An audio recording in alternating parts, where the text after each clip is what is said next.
power is a dangerous game, especially when played against the wrong opponent.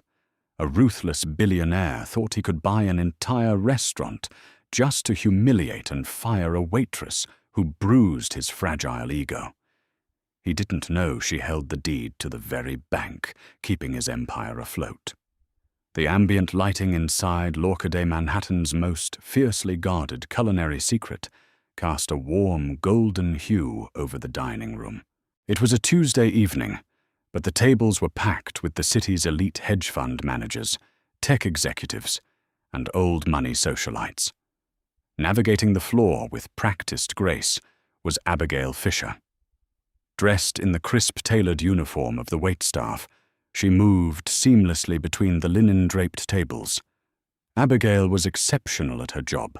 She was observant, anticipating the needs of her guests before they even voiced them, and maintained an air of dignified professionalism that demanded respect. In the center of the room sat Conrad Hayes. Conrad was a real estate tycoon whose face frequently graced the covers of financial magazines, often accompanied by headlines praising his aggressive acquisition tactics.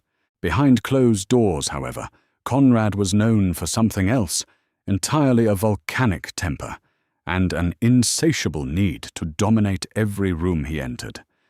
His empire, Hayes International, was vast but heavily leveraged.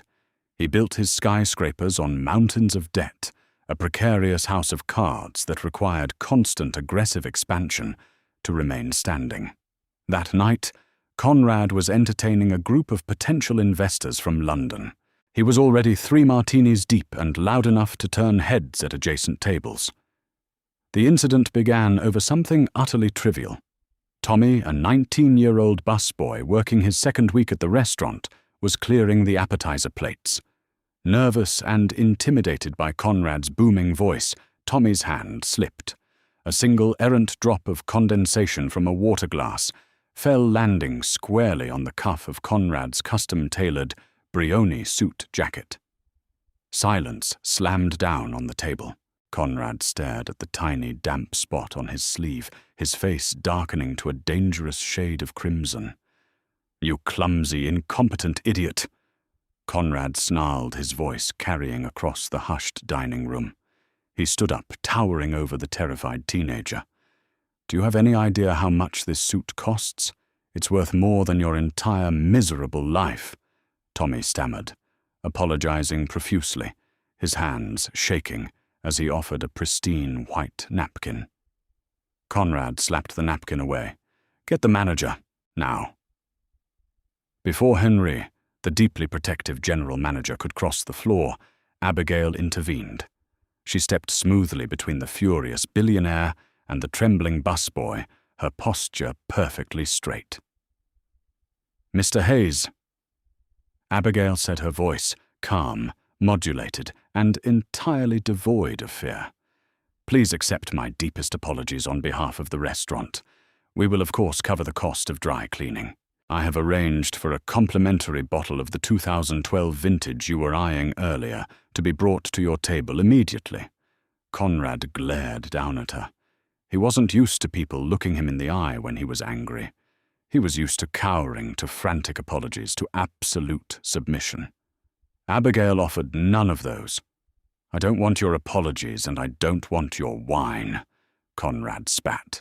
"I want this boy fired, right now, in front of me." "I am afraid I cannot do that, sir," Abigail replied evenly. "Tommy made an honest mistake.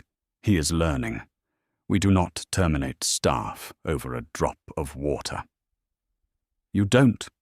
Conrad leaned in his breath, smelling of gin and malice.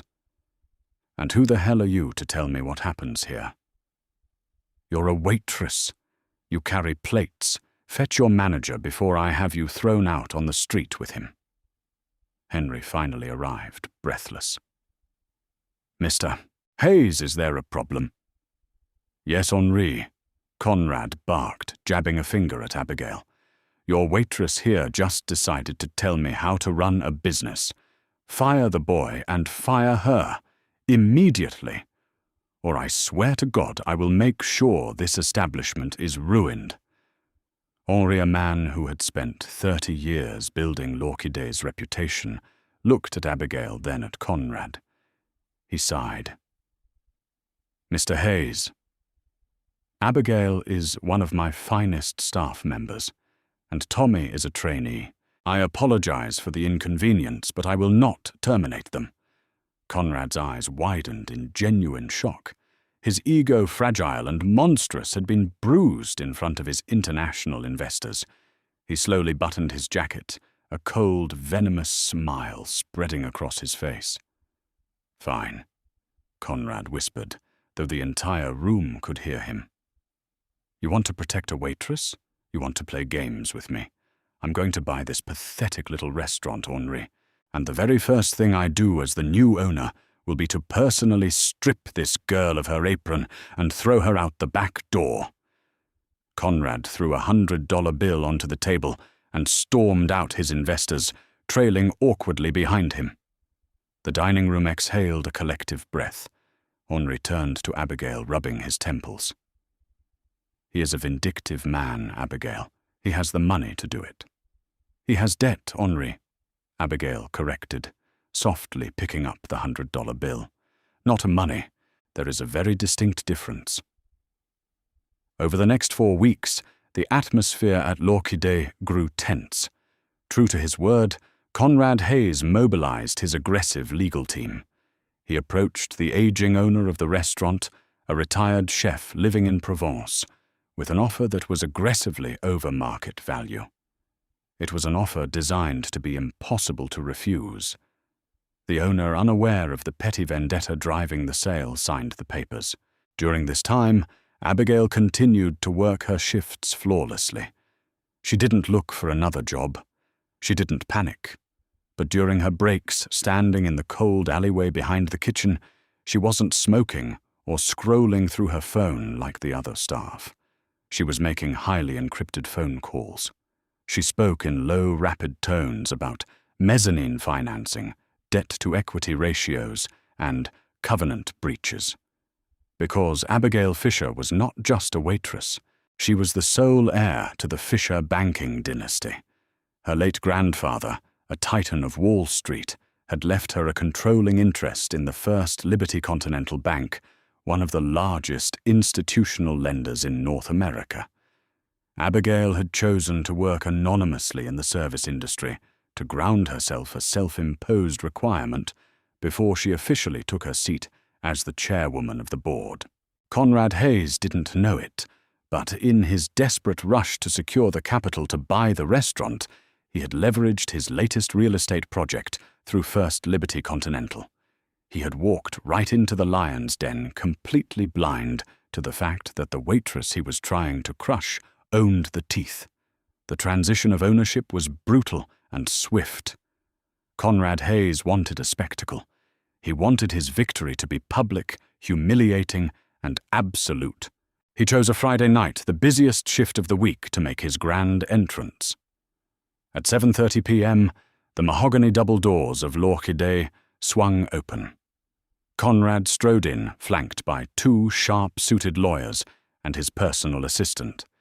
He wore a triumphant smirk, looking around the bustling dining room like a conquering emperor surveying his newly acquired territory. He didn't wait for a hostess. He marched directly to the center of the floor and loudly clapped his hands together. "Ladies and gentlemen, staff of Lorquidet, may I have your attention?" The clinking of crystal and the low hum of conversation ground to a halt. Diners paused with their forks suspended in midair. Henri, the manager, emerged from the kitchen, his face pale. "As of 4 o'clock this afternoon, Hayes International is the sole proprietor of this establishment," Conrad announced, his voice booming with theatrical arrogance. "There will be immediate restructuring, and that begins right now." His predatory gaze swept the room until it locked onto Abigail. She was standing near the sommelier station, holding a polished silver tray. She didn't look away. She didn't flinch.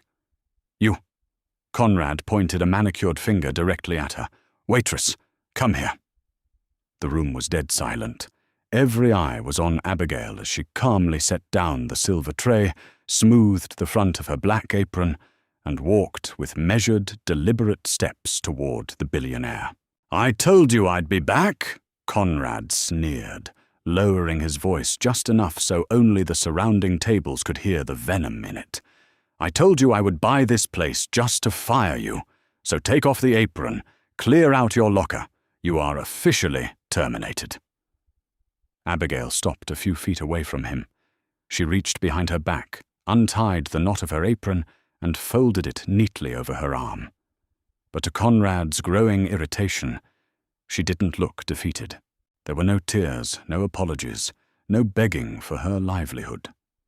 Instead, the corner of her mouth twitched into a small, chillingly confident smile.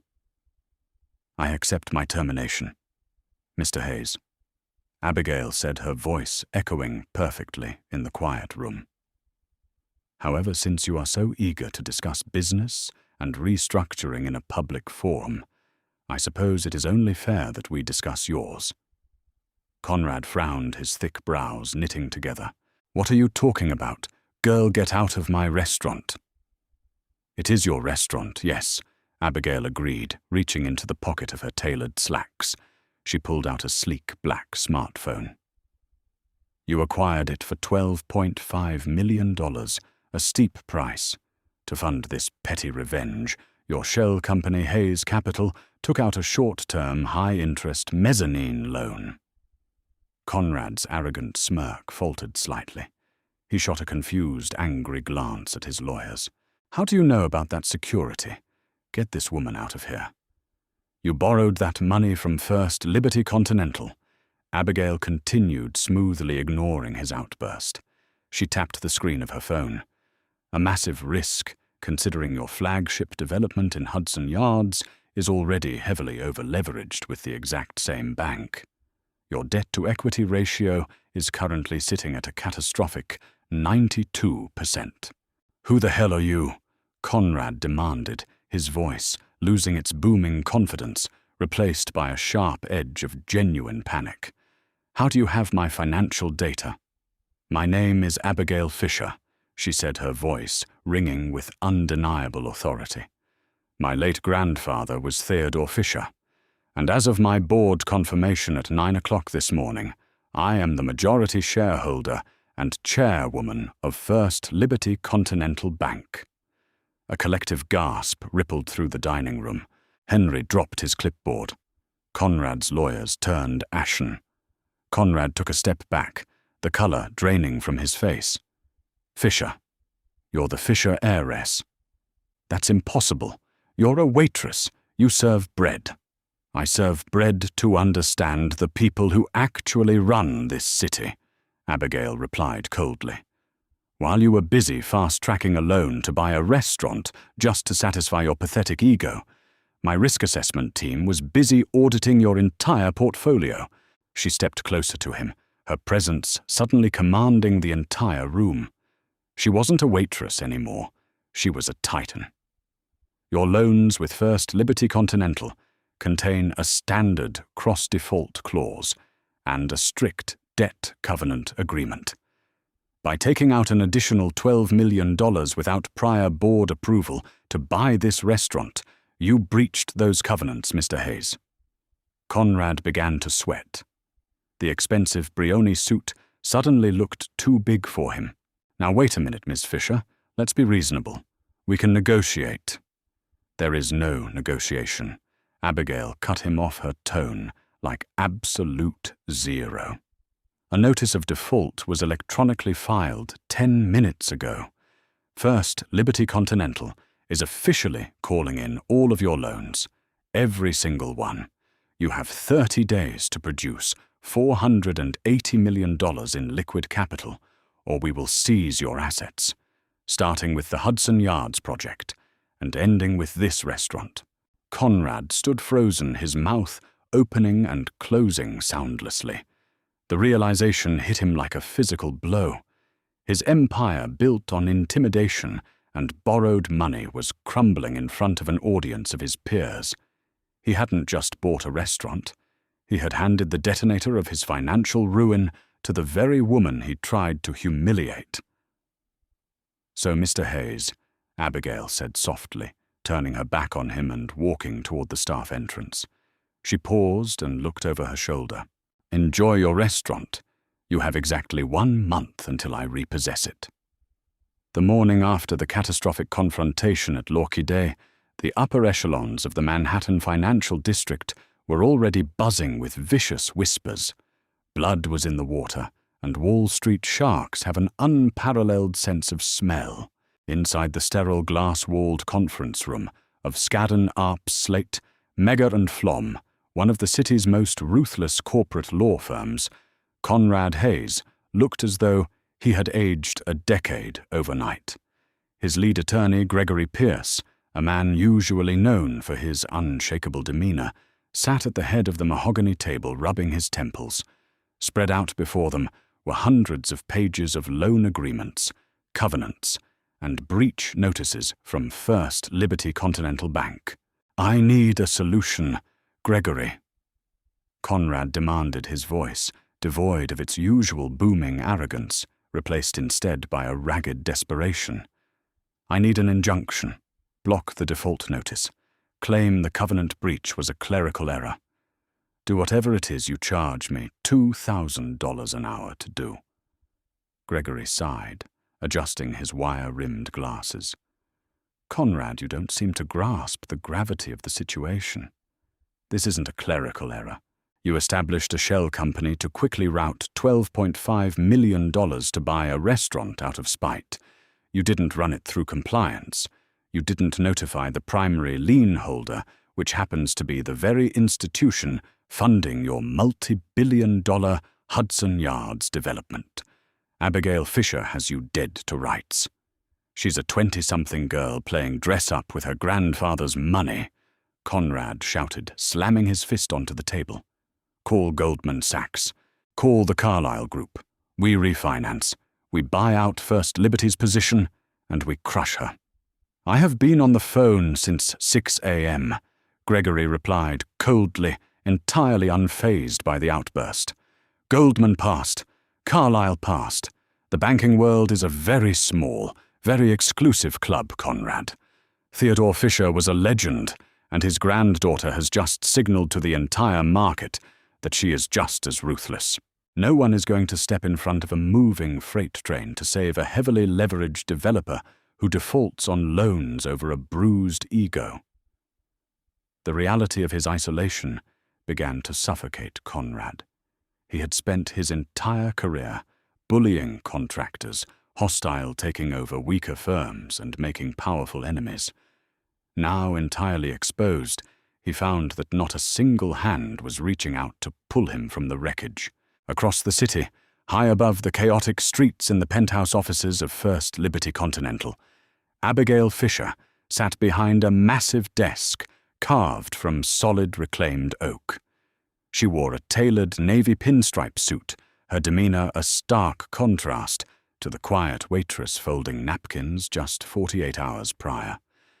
Standing across from her was Richard Montgomery, the bank's veteran chief operating officer.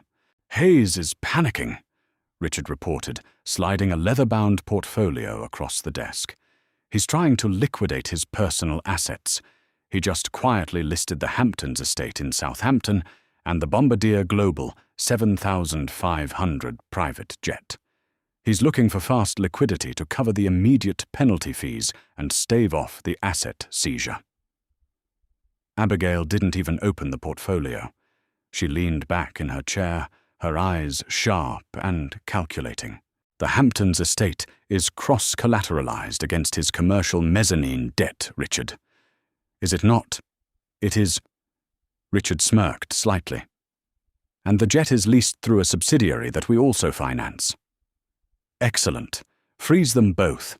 Draft an injunction blocking the sale of any asset tied to our underlying collateral." Abigail instructed, her voice crisp and emotionless. "He doesn't get to sell off the furniture to save the burning house. What about the London investors?" Richard's smile widened.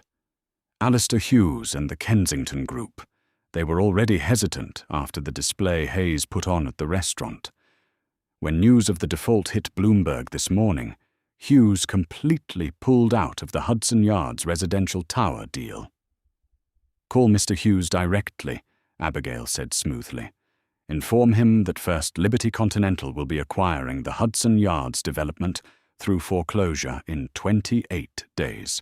Tell him we would love to bring the Kensington Group in as premier equity partners once the toxic management has been excised."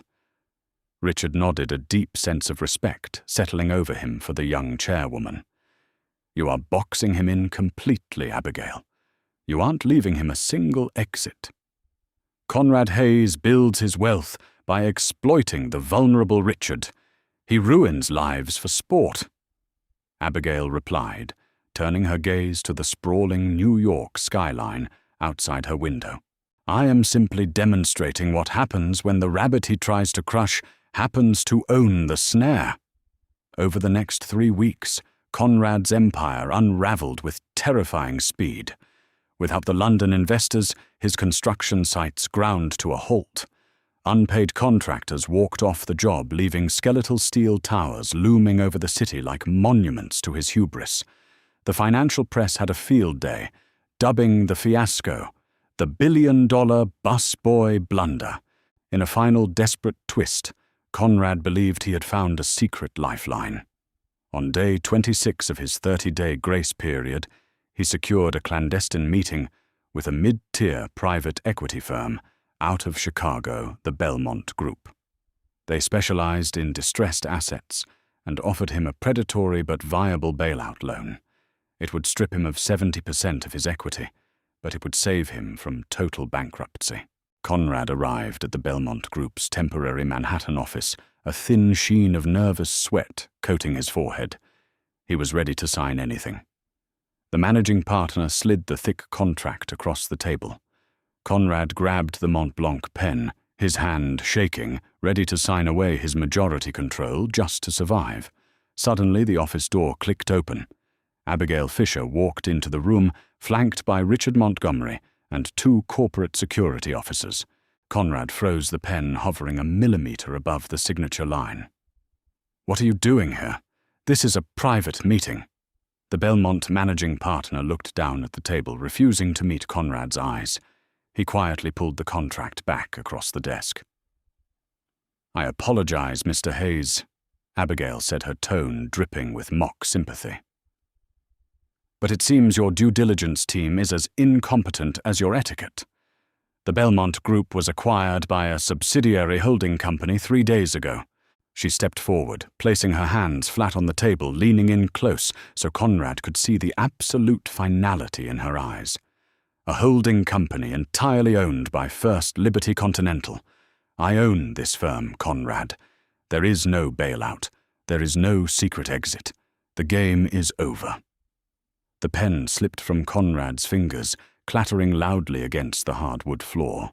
The 30th day did not arrive with a dramatic clash of thunder or a sudden explosion, but rather with the cold, sterile, and terrifying efficiency of corporate execution. Beneath a heavy, oppressive, grey, overcast sky, the legal machinery of First Liberty Continental was set into motion at exactly 9 a.m. There were no extensions granted and no last-minute phone calls answered. Receivers appointed by the bank, flanked by armed security, walked into the glittering glass lobby of Hayes International's corporate headquarters. By noon, the locks on the executive suites were changed. By 2 o'clock, the company was officially placed into receivership, its accounts frozen and drained to satisfy the suffocating mountain of defaulted mezzanine debt. Conrad Hayes, a man who only weeks prior had boasted his net worth in the billions, to anyone who would listen, was systematically erased from the Manhattan skyline. He was left with absolutely nothing but his primary residence, a sprawling, heavily mortgaged estate that suddenly felt like a mausoleum, and a stack of insurmountable legal bills he had no earthly way to pay. His phone, which used to ring incessantly with the groveling voices of politicians and contractors, had gone utterly silent. The sheer velocity of his ruin left him entirely hollowed out. At 7 p.m. that evening, a steady, chilling rain began to wash over the city streets. Inside L'Orchidée, however, the atmosphere could not have been more different. The ambient golden lighting still bathed the luxurious dining room, the crystal glassware still sparkled under the chandeliers, and the elite of Manhattan still murmured over plates of pan-seared scallops and truffled risotto. Yet the underlying energy of the establishment was fundamentally transformed. The oppressive, suffocating tension that had hung over the staff for the past month, the fear of a tyrant's erratic whims, was entirely gone. Suddenly, the heavy mahogany double doors at the front of the restaurant swung open, but there was no grand theatrical entrance this time. There were no cowering lawyers or nervous assistants flanking him. Conrad Hayes walked in, completely alone. He was not wearing his signature custom Brioni suit. Instead, he wore a rumpled, rain-soaked trench coat over a slightly faded sweater.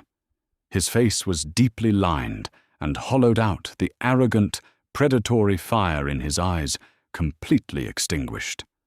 He looked like a ghost, haunting the site of his own demise. He hadn't come to cause a scene or hurl threats.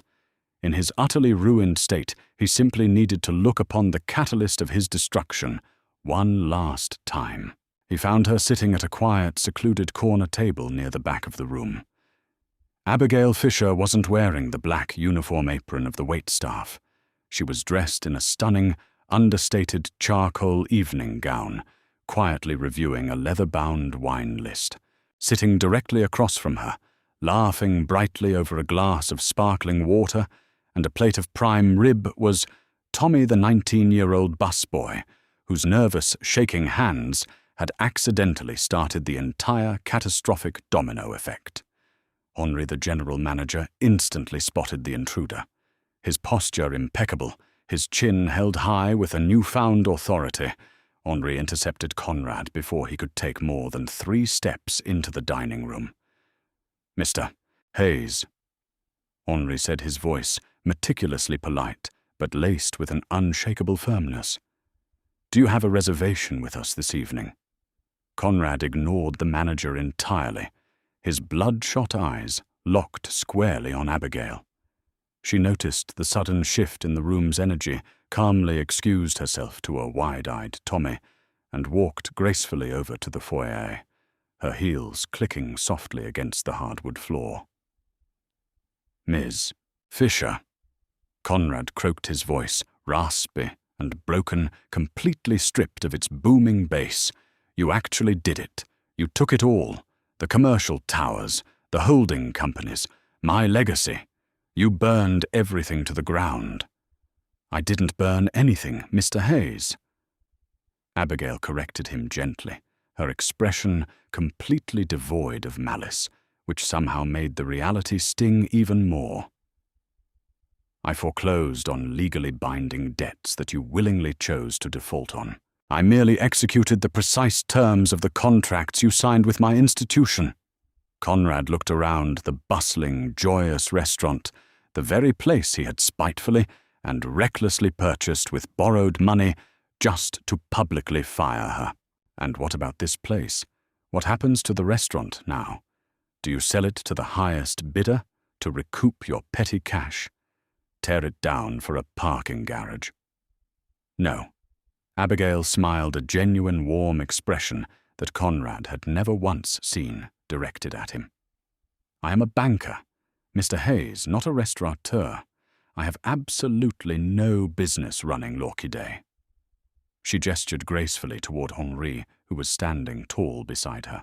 "This afternoon, First Liberty Continental legally transferred the deed and the full ownership of this establishment into a newly formed corporate trust. Henri is now the majority owner and the chief operating partner. The remaining equity has been carefully divided and distributed as stock options to the people who actually make this place remarkable, from the executive head chef to the line cooks all the way down to Tommy the busboy." Conrad stared at her, his jaw slack, genuinely stunned. You gave a $12 million asset to the staff. They are the ones who built its value day in and day out, Abigail said smoothly, her voice ringing with finality. Unlike you, they understand that true sustainable wealth is built on mutual respect, diligence, and protecting the people who work for you. You genuinely believed that having money gave you the divine right to treat human beings like dirt on the bottom of your shoe. You learned quite expensively that you were wrong. Conrad opened his mouth to speak. Perhaps he wanted to hurl one final desperate insult, or perhaps he wanted to beg for a fraction of his life back. But as he looked at the untouchable poise of Abigail, the proud, unyielding stance of Henri, and the bustling, happy dining room that now belonged entirely to the working people he had so deeply despised, the words died silently in his throat. He had absolutely zero power left in this room or in this city. "All right," Abigail said softly, not taking her eyes off the broken man before her. "I believe Mr. Hayes is quite ready to leave now. Please show him the door." "With the utmost pleasure, madame," Henri replied smoothly. He stepped forward, opening the heavy mahogany door, letting the cold, biting wind of the rainy Manhattan night sweep into the foyer. "Good evening, Mr. Hayes. And please, for your own sake, do not ever return to my restaurant." Conrad Hayes slowly pulled his damp collar up against the biting chill and stepped backward out into the pouring rain. The heavy wooden door clicked shut behind him with an absolute, undeniable finality, locking him out of the world he used to rule. Inside, the profound warmth of l'orchidée carried on the musical clinking of glasses, ringing out like a quiet, beautiful celebration of ultimate justice served. Abigail Fisher turned away from the door, returned to her corner table, and prepared to enjoy a magnificent dinner she had well and truly earned. Did Abigail's ruthless brilliance leave you speechless? Power is nothing without respect, and this billionaire learned the hardest lesson of his life. If you loved this story of ultimate karma and financial revenge, smash that like button right now. Share this video with someone who loves a brilliant plot twist, and don't forget to subscribe to our channel for more incredible jaw-dropping real-life dramas every single week.